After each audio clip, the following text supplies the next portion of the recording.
Take one. All right, so welcome. We are on day 4 of our lesson on wildlife population ecology for our environmental science class, and we have a little lesson today about biotic and abiotic factors. So let's start with this. Let me go ahead and give you your guided notes worksheet for today. There you are. You can use the clipboard on your desk, or if you want to use the desk that pops up, you're more than welcome to. All right, so as we start our introduction here, you can start quietly while everyone's coming into class on what does the prefix bio mean and what does the prefix a mean, right? So we see this in a lot in our language. An example of these words are on the board and on your worksheet, right? So words that have bio in it: biology, biofuel, bioplastic. Some things that start with an A: atypical, asystematic, right? Things that start with an A. So think of those context cues and then see if you can possibly think of what those prefixes mean. All right. So Alex, what do we think the prefix bio may mean? Judging by the words, I'm just going to go with it means life. Yeah, awesome. Right? So biology is the study of life. Biofuel is fuel made from something that was once living. Bioplastic is plastic actually made from plants and living things. Awesome. And what do we think the prefix a means before a word? Alex? I think it means without or not typical, not symptomatic, something like that. Perfect. Yeah, if something is typical, it's normal, right? If it's atypical, not normal, right? So awesome. So all of these things, the reason I bring this up, science comes from Latin. So a lot of science terms, if you speak another language, if you're an English language learner, you'll actually see a lot of similarities in our science terms and in other languages, because all of those come from a base root of Latin. So a little bit of other languages will actually help you with science. Awesome. Let's hit our next one. Cool. So we are on day 4, right? Yesterday we talked about this one. So our standards for today and for this whole week is 9:12, and the lesson is 17.5, L17.5. And that says, analyze how population size is determined by births, deaths, immigration, and emigration. We all learned this week. And today we're learning about the second part of that, the limiting factors that are biotic and abiotic, and all of these can determine carrying capacity. So we saw this diagram on the board yesterday, and we explained what all of these things can do to a population.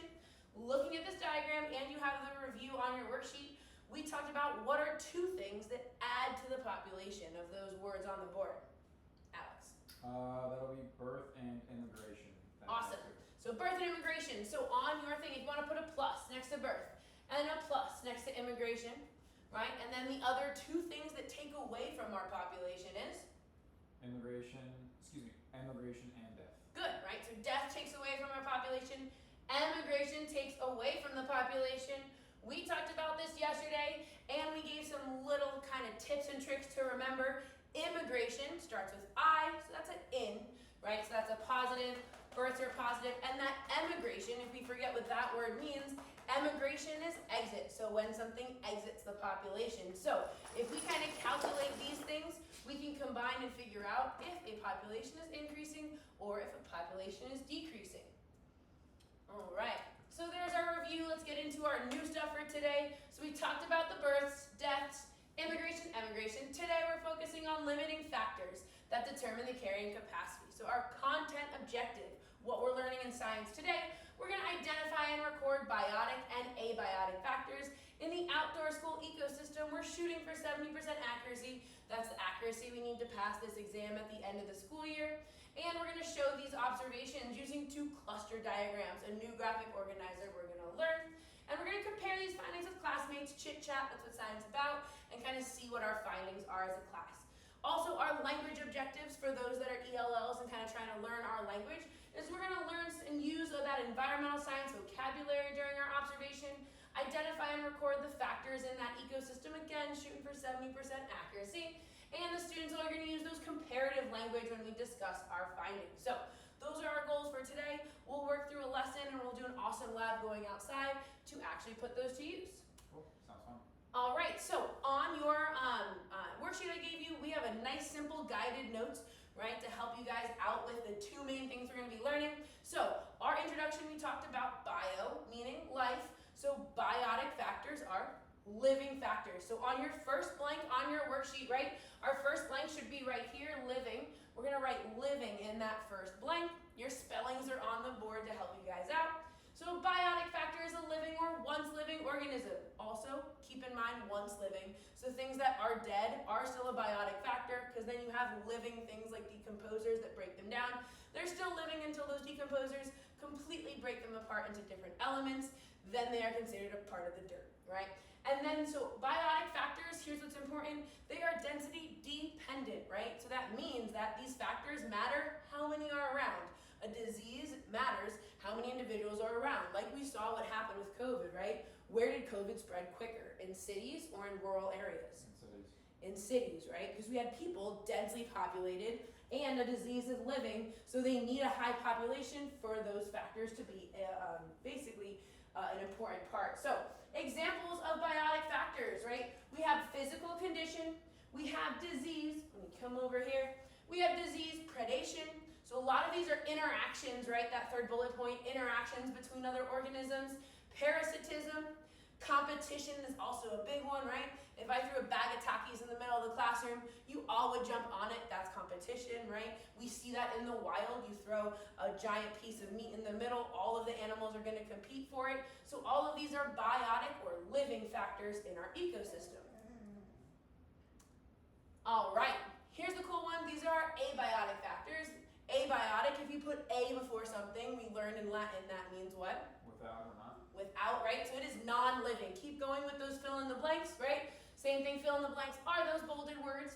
So non-living physical or chemical elements that influence wildlife populations. So living things like disease is not the only thing that can affect them. These are density independent. And I always say and explain this part is it can be natural disasters, hurricanes, earthquakes, volcanoes, right? The hurricane doesn't matter if it's a small city or a big city. It's going to hit Miami or it's going to hit a small city and the key is just the same. So these are independent of how many people live there. The volcano is going to explode, whether it has 2 animals living on it or 200, right? So in other examples of this, obviously we talked about the natural disasters, but also water, oxygen, sunlight, temperature. These are all non-living things, but if they change enough, the organism is either going to die or it's going to move on and kind of migrate to a new habitat. All right, how are we doing on our fill in the blanks? Good, all set. All good on our fill in the blanks? Awesome. Sweet. So now we learned what an abiotic and a biotic factor is. Now we're going to practice it. We're going to make something super cool in science called a cluster diagram, and then we're going to head outside and use that cluster diagram. So let's flip over your worksheet to the graphic organizer on the back. Our graphic organizer is going to help us learn what a cluster diagram is. And I'm going to start right here and kind of help demonstrate. So a cluster diagram, you've probably done it in ELA, right? Which is a word map. It is a central idea in the middle. You got branches and bubbles going off the side representing subtopics, supporting details. How do we use it in science? A little different than writing, but similar. We use it to organize our observations, classify information, understand scientific processes, and planning scientific writing. That's an important part that is similar to ELA. I use this all the time in high school and used it through college. If we have a lot of scientific ideas floating around, we want to organize how to write them. A cluster diagram is awesome. That's what a cluster diagram looks like on the right. You actually have a graphic organizer of one right in front of you, and we're going to practice one before we go outside. So here's what we're going to do with our graphic organizer. I'm going to demonstrate. We have one bubble here, 2 going off to the sides. Boom, boom. All right, so we are going to just think of as a class, right, apex predators. So on the inside, our central topics, we are going to write apex predator. A-P-E-X, predator, P-R-E-D-A-T-O-R. You can write S, predators. All right, awesome. So if we're trying to identify different apex predators, an easy way to split these up is aquatic and terrestrial. Again, we're going to use what we learned using our prefixes, right? Aqua means what? Water. Water, perfect. So aquatic is going to be our water predators. So on either side, doesn't matter which one, let's write aquatic.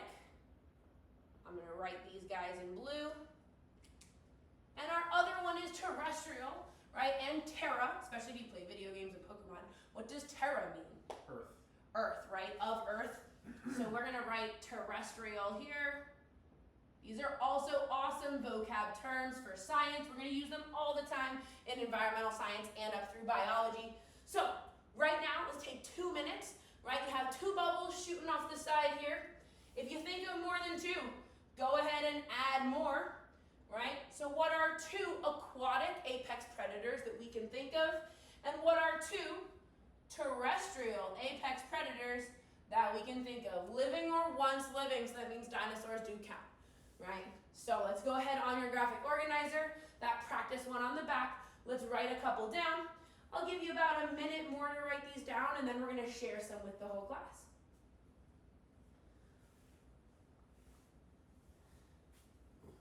Water break.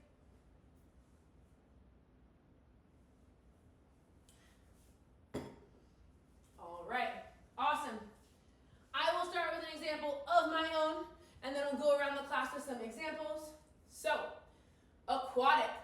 I love the ocean, right? I love to dive and swim with different aquatic animals. My favorite for aquatic apex predator is a shark. All right. Shark.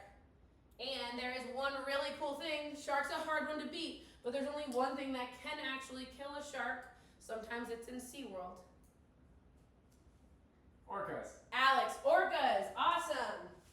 Orcas, AKA killer whales, awesome marine mammals. Sweet, so we have orcas and sharks. Any other ones we wanna add? Think about any apex predators, which means it is the top, nothing else eats it. We got the 2 main ones, in all honesty, for the ocean. A little less for the ocean, right? Let's move on to terrestrial. Bunch in terrestrial. So I will start with one of my favorites, right? Because I love the ocean and I love dinosaurs. I'm gonna start with a good old-fashioned Tyrannosaurus Rex. We're gonna go T-Rex. All right. Any other terrestrial animals we can think of? Alex? Bear. Bear, awesome. Let's write that here. Bear. What else can we think of? A wolf. Shout them out. Wolf.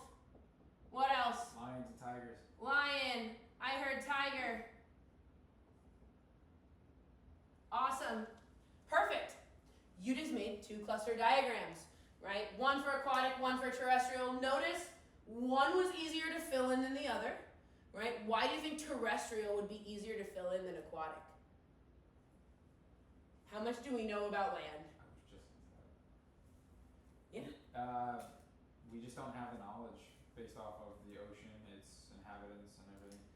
Yeah. They're land mammals. Perfect. And life evolved from the sea. So once you make your way up to be an apex predator in the ocean, there's only a couple of them because they've perfected where they are, whereas on land, there's a bunch of different habitats that they can kind of be around so they don't fight with each other. Less competition in terrestrial for apex predators than there is in the ocean. Awesome, sweet. So I'm gonna erase both real quick. While I'm erasing this, if I could have someone in the class go ahead and pass out our go outside activity. There we are. Let's put our name on the top of our next activity page. Ooh, I'm gonna be smart. I'm just gonna erase what's inside of them.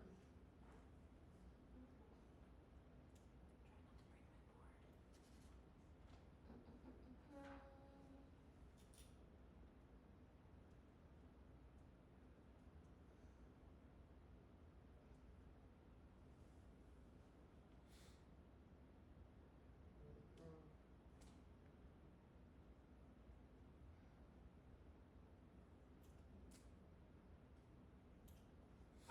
Perfect. Sweet. So now we practiced how to do a cluster diagram. Final part, right? Let's go outside. Science is not learned just in 4 walls. A lot of science is done outside. And we're going to do what you just did with a cluster diagram, except we're going to make it with biotic and abiotic factors that we find outside of our school, our local ecosystem. So the activity worksheet that you guys have in front of you is from our Savage Science textbook, right? So it aligns right with our curriculum. We're going to create 2 cluster diagrams on the back of the worksheet. So right now, don't be on the front, let's flip it to the back. I also gave you guys some clipboards, so let's go ahead and grab one of those clipboards. When we go outside, we want to write on a clipboard instead of writing on our buddy's back, right? So let's bring our clipboards outside, let's make sure we have our pencils. So before we go outside, let's start with our cluster diagram. Let's go ahead and set this up. So we are making 2 cluster diagrams.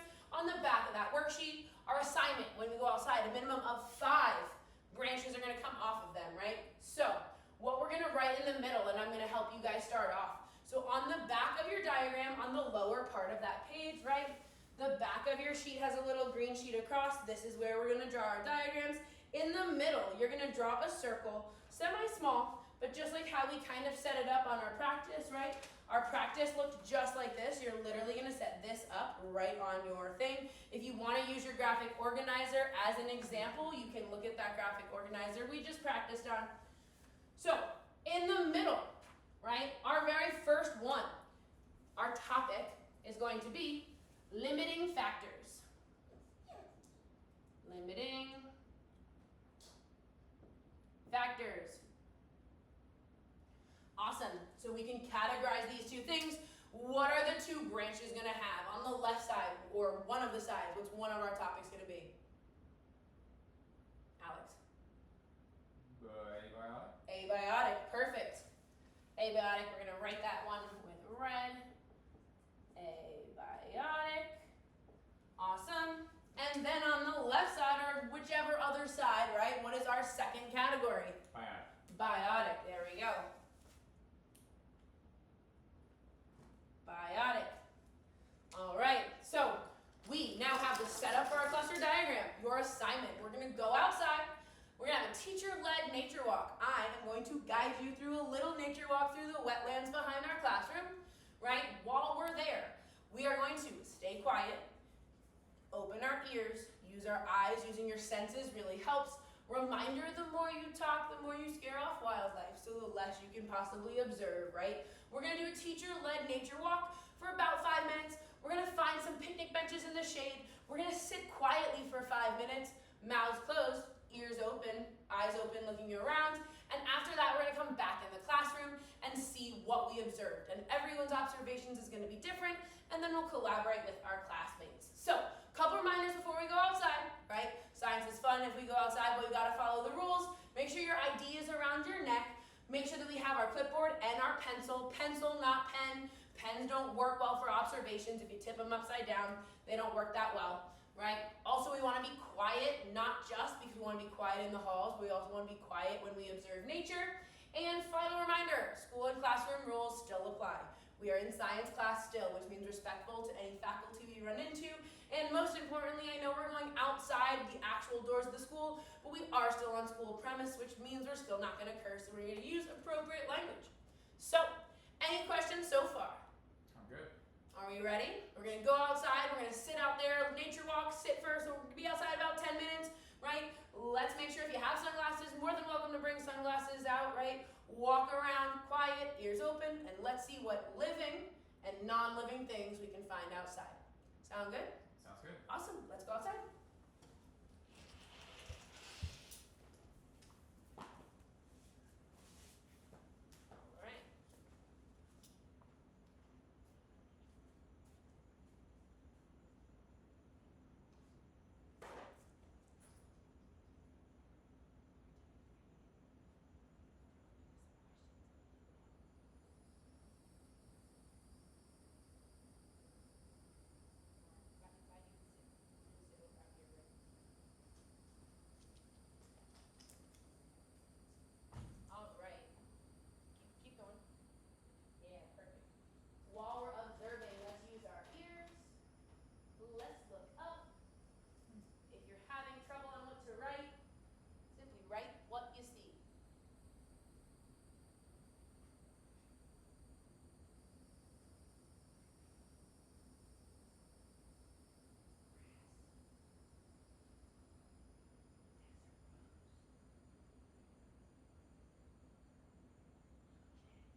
coming in, step 1 is we are going to answer question 1 on that worksheet quietly on our own. You're going to say, right, look at question 1. Question 1 is asking which came easier for you to find, those biotic or abiotic. So think which came easier for you to look and observe. Give you a couple minutes for question 1 while everyone trickles in.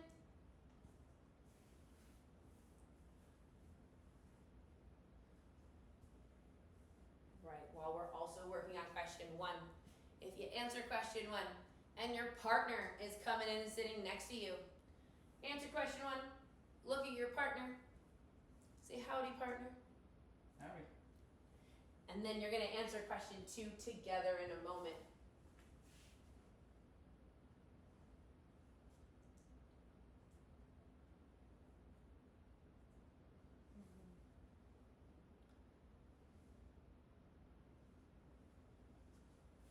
All right. While we're in and everyone is coming in, other than looking at these questions, let's start filling this board and we're going to shout out some things we saw, nice and orderly, right? So let's start with biotic factors. Let's raise your hand before we start shouting out. So what was one biotic factor you saw? Alex? The grass. We got grass. All right. What else we got? There's oak trees out there. Oak trees. Nice with the name too. Oak trees. What else we got out there? I saw a mango tree out there. Mango tree. Mango tree. All right. Did we have any animals? A few lizards. Lizards. Awesome. Any other animals?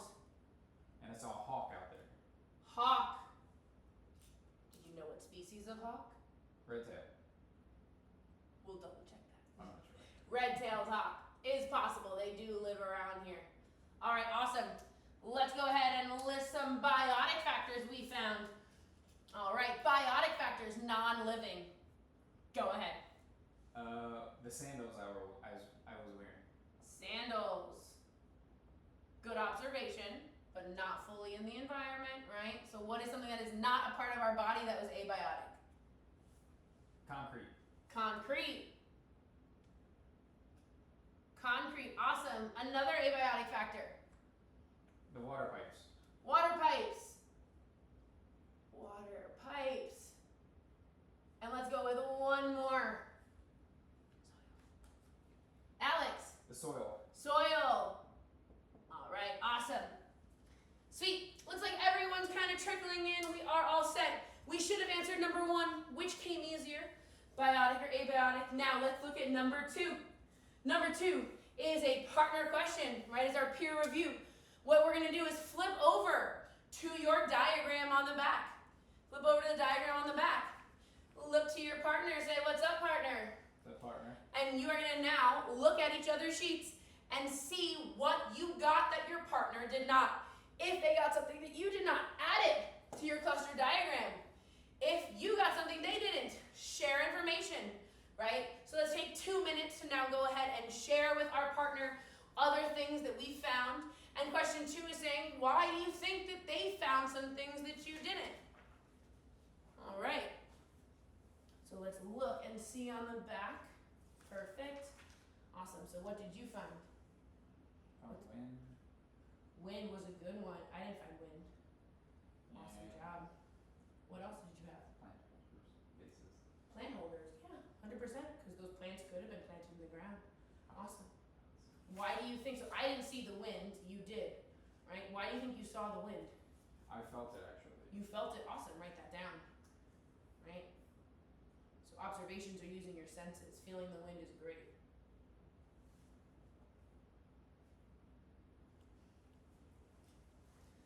All right. We should have at least found one thing that our partner had that we didn't. We should have added that to our cluster diagram. Beautiful. All right. Last thing we're going to do before class is over, a little conclusion review questions. Let's go over the ones we did. So, question number 1, did you find it easier to identify biotic or abiotic factors? And tell us why. Who wants to share? Alex, go ahead. I found it easier to find biotic factors, and mainly being out there, I could be quiet and listen to the life around me. I felt the wind, I was able to see all the animals and the grass and the trees, and hear the cicadas and all the animals running around. Yeah, awesome job. Sweet. Number 2, did your classmate find any factors that you missed, right? And why do you think you could have missed them?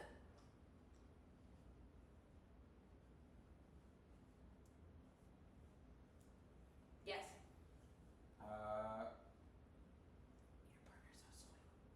My partner saw soil, and I was not thinking of it, I guess. Yeah, exactly, right?